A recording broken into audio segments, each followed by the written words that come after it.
Ashamar kafuune daawwattootaa fi hordoftoota maatii Muhaa Miidiyaa akkam jirtan nagaan keenya kan jaalalaa onneerraa madde bakkuma jirtanitti isinaa ga'uu jenna daawwattootaa fi hordoftoota maatii Muhaa Miidiyaadha.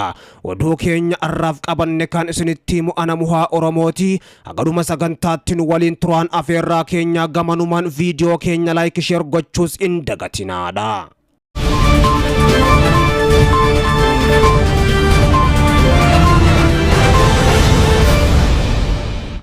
Haleellaan diroonii fi meegdiddamii sagal naannoo Tigraay irraa fuula isaa gara Oromiyaatti erga deeffatee bobbolee jira. Mootummaan Abiyyi amma kan lola waraana bilisummaa Oromoo WBO wajjin gaggeessaa jiru muddamsu jabduu keessa seenee Oromiyaa dachee dhiigaa taasisuudhaan dhiiga qulqulloota hedduu diroonii nama maleessaa fi xiyyaara lolaa meegdiddamii sagalii Wallagga Bahaa aanaa Nunnuqumbaa fi gama kaaniin Shawaa Lixaa aanaa Coophii Lixa Shaggar Ginda Bira dabalatee bakkoota hedduutti dhiiga Oromoota qulqulluu akka galaanaattis dhangalaasaa jira. Haleellaa diroonii nama maleessaatii fi akkasuma xiyyaara lolaa ammoo meegdiddamii sagaliin Coobitti raawwatame namoonni nagaa qulqulluun 130 caalaan ajjeefamuudhaa fi 100 ammoo 60 madaa'anii jiraachuun isaaniitis himamee jira. Kana keessatti daa'immanii fi manguddoonni keessatti kan argaman hoggaa ta'u haleellaa diroonii bakkoota garaagaraatti mootummaa faashisti Abiyyi Ahmadiin gaggeeffameen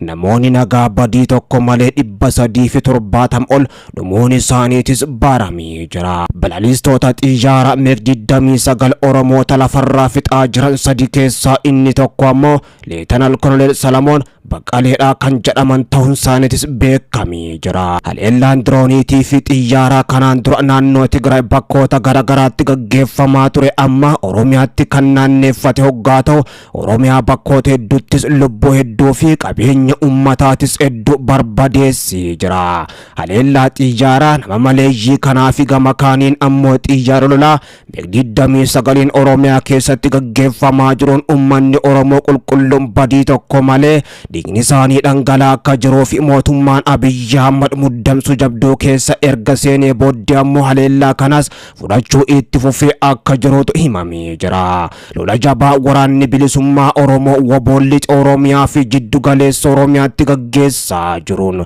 kan muddame mootummaan federaala jiddu galeessaa ammoo haleellaa kana fudhachuufis akka murteesseetu himamee jira. Haleellaan xiyyaaraa jiddu galeessaa fi lixa Oromiyaatti gaggeeffamaa jiru kun ammoo ummata waraana bilisummaa Oromoo WBOdhaaf dootan jedhamuudhaan ammoo mootummaan himatu guutumattuu mootummaan barbadeessuudhaaf tarkaanfii kanas akka fudhateetu himamaa jira. Kanaaf ammoo waraanni bilisummaa Oromoo WBOn akeekkachiisa kanneen mootummaan gabroonfataan Abiyyi Ahmad ummata nagaa siviilii hedduu lafarraa balleessaa jira. Haleellaa qilleensarraatiin jechuudhaan ammoo ibsa kan baase kaleessa. Hawaasni addunyaadhaa mootummaa shiftaa dhiiga qulqulloota hedduu dhangalaasaa jiruu fi sanyii duguuggaa raawwachaa jiru yeroon seeratti dhiyeessanis amma jechuudhaan ajajaan olaanaa ABO WBOdhaatis ibsa baasaniin yeroon kun yeroo murteessaadha jechuudhaanis gaafatanii jiru. Lola guddaa waraanni bilisummaa Oromoo yeroo ammaan tana jiddu galeessaa fi lixatti gaggeessaa jiru waraanni mootummaa Abiyyi Ahmad dura dhaabbachuu waan dadhabeef mootummaan Abiyyi Ahmad ifatti bahuudhaan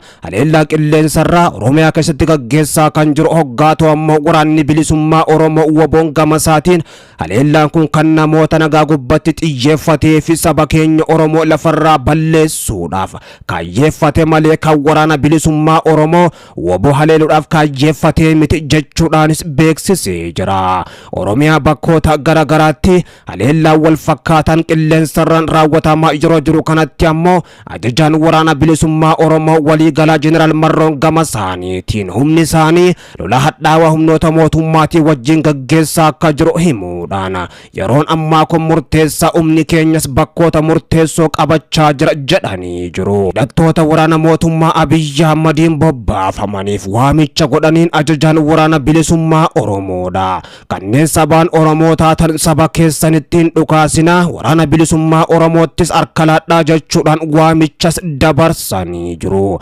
Oromiyaa bakkoota garaagaraattis ammoo torbee kana keessa humnoonni mootummaa Abiyyi Ahmad hedduu ta'an hidhannoo guutuu wajjin jiddu galeessa Oromiyaa lixaa fi kibbattis harka isaanii waraana bilisummaa Oromoo wabottis yoo laatan mul'atee jira. Haleellaan qilleensarraa saba keenya injilbeeffachiisu qabsoo keenyas taakkuu tokko if duuba hin deebisu kan jedhe waraanni bilisummaa Oromoo waboon lola guddaa gaggeessaa jiru itti fufee akka jiru beeksisuudhaan waan saba guddaa kanaaf malee hamma argannutti lolarraayis if duuba hin deebinu jechuudhaan waraanni bilisummaa Oromoo waboonis mootummaa Abiyyi Ahmad akeekkachiisee jira.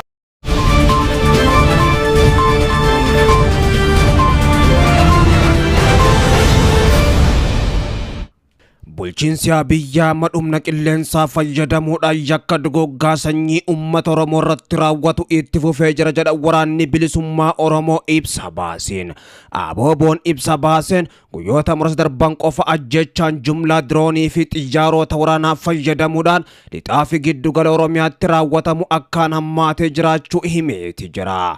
Aanaaleen qumbii waamaa Hagaloo fi gama kaanii meettaa walqixxee cophiidhaa fi naannoo isheetti haleellaan uummata nagaarratti xiyyeeffate raawwatamu waboon ibsee jira. Aboo waboon haleellaawwan raawwataman kunneen ammoo manneen barnootaa fi iddoo hawaasni itti walitti qabamu irratti ammoo kan fuulleeffate ta'uu himuudhaan sababuma kanaan ammoo lubbuun lammiilee nagaa dhibbootaan lakkaa'aman darbee jira jedhee jira. Hawaasni addunyaa lammiilee nagaa tiksuu fi humnoota yakka waraanaatii fi namummaadhaa raawwatan irratti dhiyeessuudhaaf itti gaafatama itti kenname akka hin daganne dhaammanna jedha Abooboon ibsa haleellaawwan qilleensaa Oromiyaa keessatti raawwataman ilaalchisuudhaan ibsa baase kanaani. Oromiyaa kutaalee garaagaraa keessatti xiyyaarri nama maleeyyii dirooniidhaa fi xiyyaarri lolaa ammoo haleellaa walitti aansuudhaan guyyaa lama oliif raawwatee jiruun lubbuu namoota nagaa dhibbaa ol kan galaafate qabeenya hedduus barbadeessee jiraachuun himamee jira.